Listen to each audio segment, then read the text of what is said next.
Hey all, I'm sure by now you might have heard about the Genius Act, and this was yesterday. This is Senator Bill Hagerty, I think it is. Yes, it is. And he says he's looking forward to making history. He posted this yesterday with his colleagues by passing the Genius Act.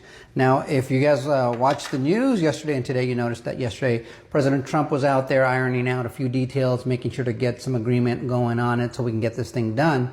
And it's a big bill, right? It's got a whole bunch of things in it.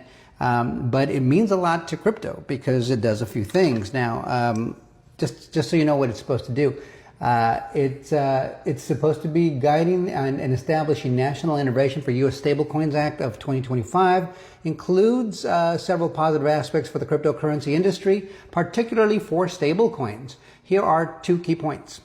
All right, regulatory clarity and consumer protection. We need that, all right? As a consumer, I like the investment in crypto. I want to earn some money, but I want some regulatory clarity. I want some protections for me and my fellow citizens, not just American citizens, but people around the world. I think we need rules to play by, right? So that everybody plays fairly.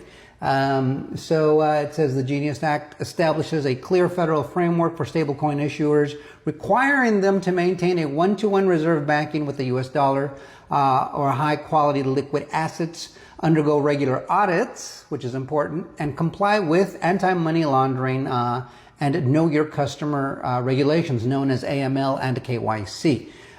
This structure enhances transparency and accountability, reducing the risk of fraud and market manipulation, which fosters greater consumer trust and encourages mainstream adoption of stablecoins for payments and financial transactions. That's all good for all of us, right? Secondly, is the promotion of innovation and U.S. financial leadership, which is really key in my opinion.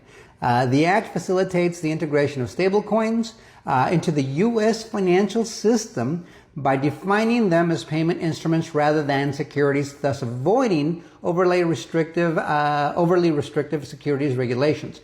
The classification, combined with a dual federal and state oversight system, allows smaller issuers to operate under state regulations while larger ones fall under federal supervision, encouraging innovation by reducing regulatory barriers for new entrants and positioning the U.S. as a global leader in digital asset regulation. These provisions aim to balance innovation with stability, potentially attracting institutional investment and enhancing the role of stablecoins in modernizing payment systems. Now, all these things this will ensure that these stablecoins are going to be backed by U.S. dollars that could be cash or U.S. treasuries, right? And we've been talking a lot about U.S. treasuries in recent days because nations they're dumping their treasuries, right? They're selling them